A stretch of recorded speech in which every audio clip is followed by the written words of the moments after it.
নমস্কার, আমি সাক্ষ্যদীপা। ব্রততী পরম্পরা ডিজিটাল নিউজে আপনাদের স্বাগত। আজকের শিরোনামে,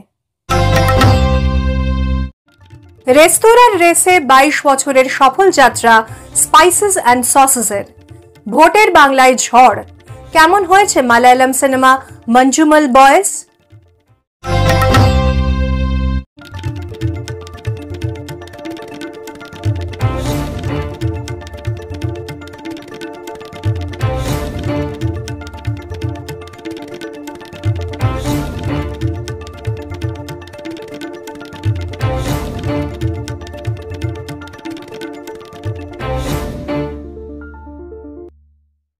শুরু করছি আজকের সংবাদ সংকেত।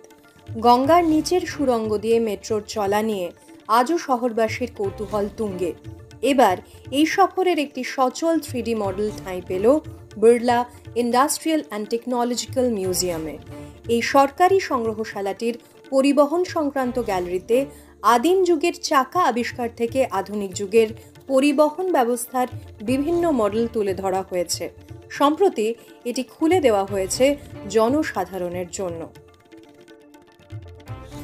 কর্মরতদের কথা মাথায় রেখে আগামী জুলাই মাস থেকে সেন্ট জেভিয়ার্স বিশ্ববিদ্যালয়ে শুরু হচ্ছে এক্সিকিউটিভ MBA কোর্স। অন্যান্য নামজাদা প্রতিষ্ঠানের সিলেবাসের সাথে সামঞ্জস্য রেখেই তৈরি হয়েছে কোর্স। সপ্তাহান্তে ক্যাম্পাসেই চলবে ক্লাস। বিশ্ববিদ্যালয়ের উপাচার্য জন ফেলিক্স রাজ জানিয়েছেন যে গুণগত মান বজায় রেখে সমাজের বিভিন্ন ক্ষেত্রে চাহিদা পূরণের লক্ষ্যেই এগিয়ে যাবে বিশ্ববিদ্যালয়। হিন্দি কমেডি ধারাবাহিকের অন্যতম জনপ্রিয় অভিনেতা ফিরোজ খান গত 23শে মে বৃহস্পতিবার সকালে হৃদরোগে আক্রান্ত হয়ে প্রয়াত হন। 2015 থেকে 2021 পর্যন্ত সিটিকম ভাবিজি ঘর পর হ্যায় শোতে ধোপার চরিত্র এখনও দর্শক ভুলতে পারেনি। শুধু তাই নয়, বিগ বির আদলে সাজগোজ থেকে কথা বলার জন্য অমিতাভের ডুপ্লিকেট হিসেবেও তাঁর জনপ্রিয়তা রয়েছে। জিজাজি ছত পর হ্যায়, হপ্পু কি উল্টন পল্টন, শক্তিমানের মতো একাধিক হিন্দি ধারাবাহিকেও তিনি অভিনয় করেছেন।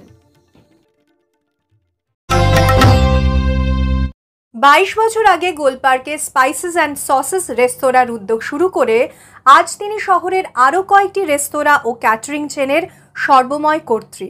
তিনি ছন্দা চক্রবর্তী, শহরের এক ব্যস্ত মহিলা উদ্যোগপতি।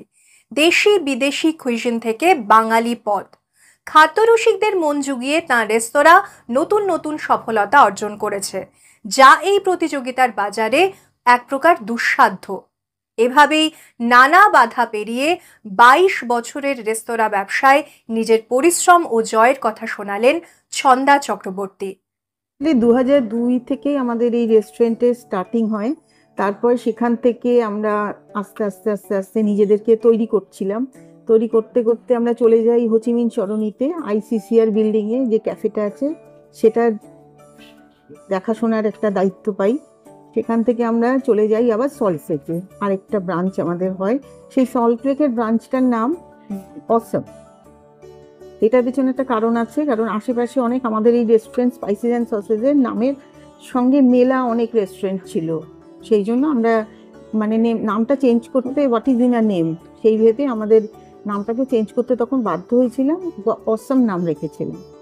যাই হোক, তারপরে সেখান থেকে আমরা চলে যাই নিউ টাউনে রবীন্দ্র তীর্থ। সেখানেও আমাদের একটা সুযোগ এসেছিল, সেইখানে আমরা আরেকটা ক্যাফেটেরিয়া করি। ICCR আর রবীন্দ্র তীর্থের ক্যাফেটেরিয়াটা অনেকটা সেম বলা যেতে পারে। আর গোলপার্কের রেস্টুরেন্ট আর সল্টলেকের রেস্টুরেন্টটা এক ধরনের ফ্যামিলি রেস্টুরেন্ট, যাকে বলে প্রপার ফ্যামিলি রেস্টুরেন্ট। আর যখন প্রথম আমরা আরম্ভ করি গোলপার্ক দিয়ে, তখন আমাদের মাল্টি কুইজিনের মধ্যে বেঙ্গলিটা প্রথমে ছিল না, তাই জন্য স্পাইসেস অ্যান্ড সসেস নামের মধ্যে কোনো বেঙ্গলি নেই। মানুষ তো প্রথমে, আমি অন্তত খুব ভীষণ কিছু হবে ভেবে তো কিছু করিনি। তারপরে আস্তে আস্তে গেস্ট ডিমান্ডে আমরা বেঙ্গলি ফুডটা চালু করি। এখন বেঙ্গলি ফুড সবাই খুব পছন্দ করে। আমাকে সবাই বলতো, আপনি বাঙালি হয়ে আপনার রেস্টুরেন্টে বাংলা খাবার পাওয়া যাবে না, এটা কি করে হয়?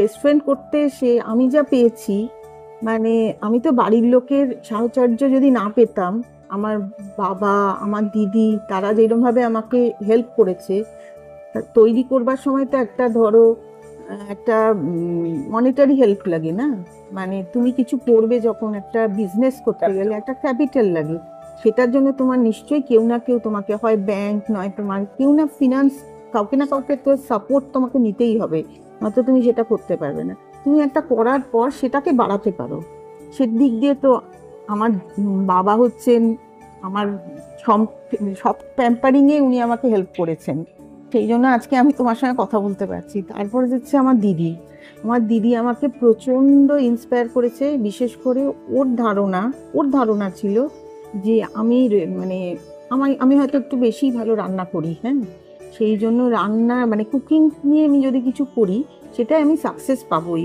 ওই আমাকে এটাকে ভীষণভাবে ইন্সপায়ার করতো যে এইটাই আমার লাইন। আমি পেছন দিকে যদি তাকাই, আমাদের রেস্টুরেন্টের পেছন দিকে তাকালে মনে হয় 2-3 বছর বাদে বাদেই কোনো না কোনো একটা শুভ কিছু আমাদের হয়েছে, মানে নেক্সট কোনো রেস্টুরেন্ট হয়েছে। এই যেমন করোনার আগে অবধি এরমভাবেই আমাদের চলেছে, হ্যাঁ, 2020 যা আমাদের হয়েছে সবই 2020 আগে। করোনার পরে তো আস্তে আস্তে আমাদের হামাগুড়ি দিয়ে আবার আমরা উঠছি। এখন ইচ্ছে আছে আরও কিছু, এই 4টে আপনাকে যে এই 4টে বললাম সবই করোনার আগেই হয়েছে। এবারে আমাদের ইচ্ছে আছে, দেখা যাক, নিশ্চয়ই আরো কিছু হবে।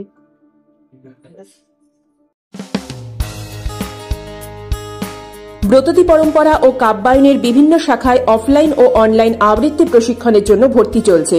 কবির রোড, সল্টলেক, বারাকপুর, সোনারপুর, চুঁচুড়া, বেহালা, শ্রীরামপুর, শ্যামবাজার ও শান্তিনিকেতন শাখায় ভর্তির জন্য যোগাযোগ করুন এই নাম্বারগুলিতে।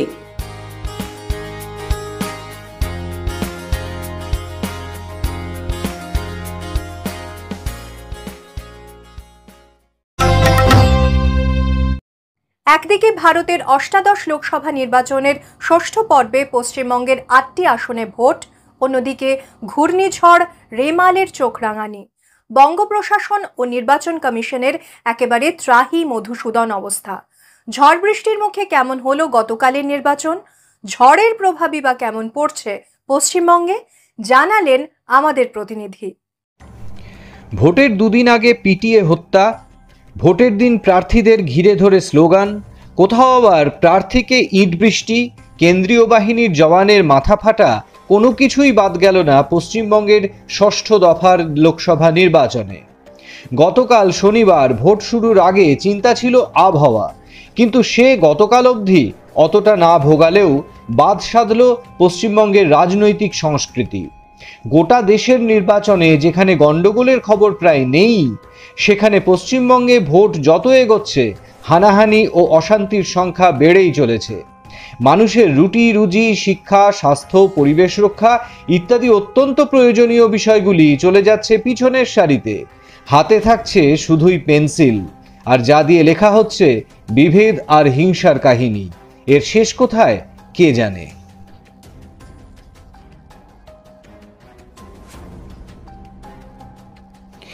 এদিকে ষষ্ঠ দফার ভোটে তেমন অসুবিধা সৃষ্টি না করলেও এই মুহূর্তে চোখ রাঙাচ্ছে বঙ্গোপসাগরে তৈরি হওয়া ঘূর্ণিঝড় রেমাল। এই খবর যখন প্রচারিত হচ্ছে ততক্ষণে রেমাল তার কামাল দেখাতে শুরু করেছে দক্ষিণবঙ্গে। আজ রাত 11টা থেকে 1টার মধ্যে পশ্চিমবঙ্গের সাগরদ্বীপ ও বাংলাদেশের খেপুপাড়া এলাকার মাঝে ল্যান্ডফল হতে চলেছে রেমালের।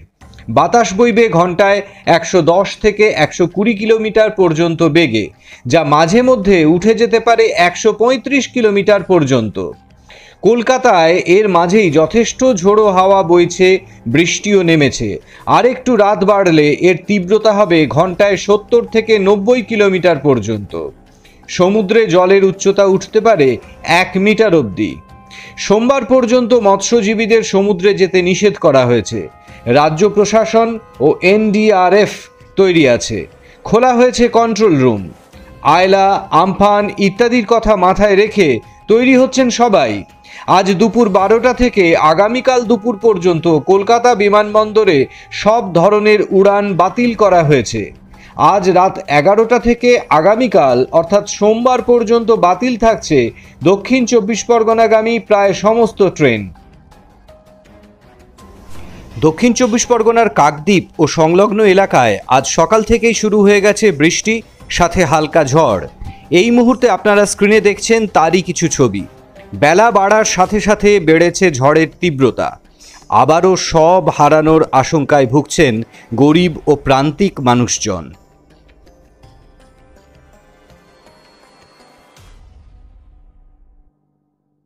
অর্থাৎ আবারও একটা প্রাকৃতিক বিপর্যয় নিঃশ্বাস ফেলছে একেবারে ঘাড়ের ওপর।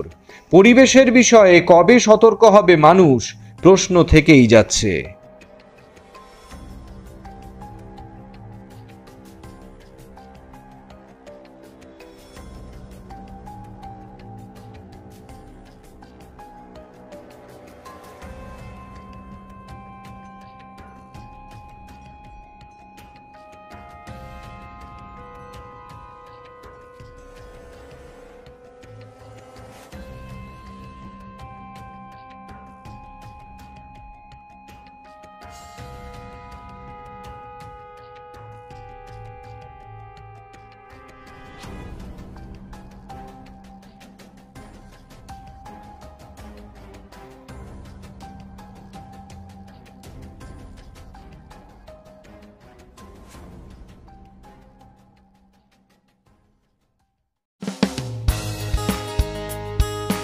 ব্রততী পরম্পরা ও কাব্যায়নের বিভিন্ন শাখায় অফলাইন ও অনলাইন আবৃত্তি প্রশিক্ষণের জন্য ভর্তি চলছে।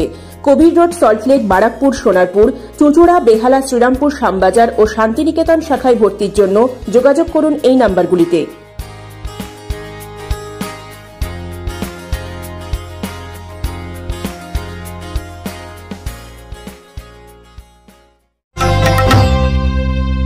একটি ছোট্ট গ্রামের 4 বন্ধুর জীবনের সত্যি ঘটনা অবলম্বনে এই বছর ফেব্রুয়ারিতে মুক্তি পেয়েছিল Malayalam cinema মঞ্জুমাল boys.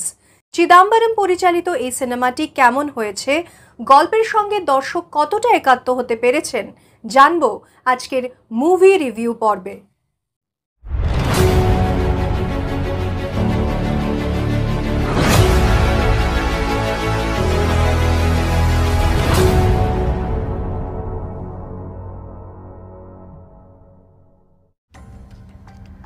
Malayalam film industry থেকে এই বছর ইতিমধ্যে বেশ কিছু উল্লেখযোগ্য এবং প্রশংসিত চলচ্চিত্র মুক্তি পেয়েছে।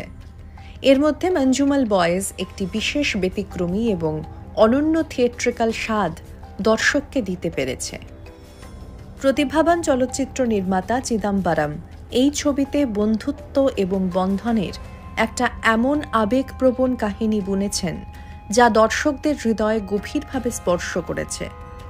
আবেগ এবং থ্রিল কিভাবে পাশাপাশি চলতে পারে এবং দর্শকদের মনে একটি স্থায়ী প্রভাব ফেলতে পারে তা বিশেষভাবে উল্লেখ্য।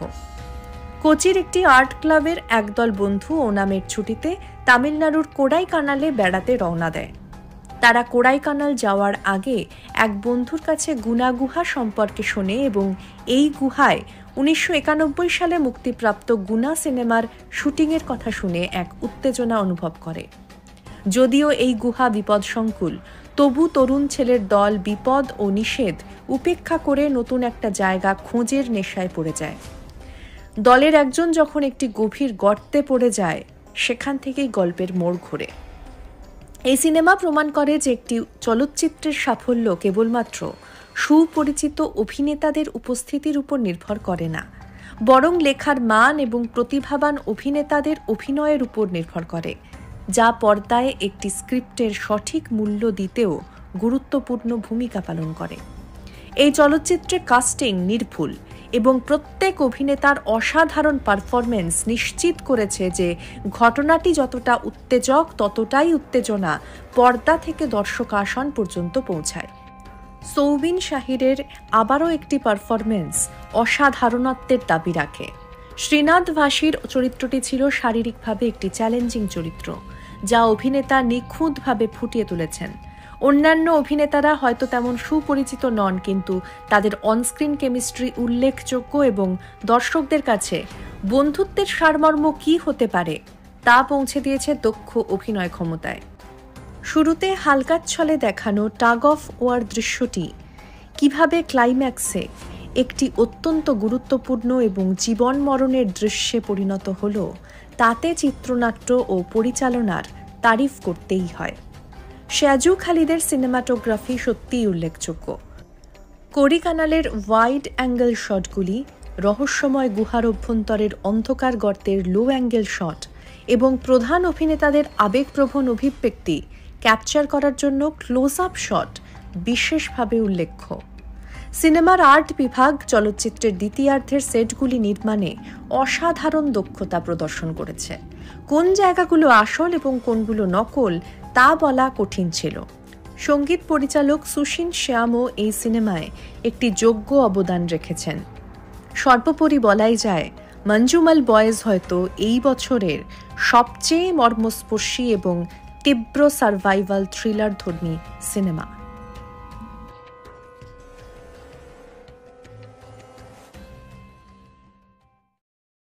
আজকের খবর এ পর্যন্তই। পরবর্তী সংবাদের জন্য চোখ রাখুন ব্রততী পরম্পরা ডিজিটাল নিউজ চ্যানেলে আগামী সপ্তাহে। নমস্কার।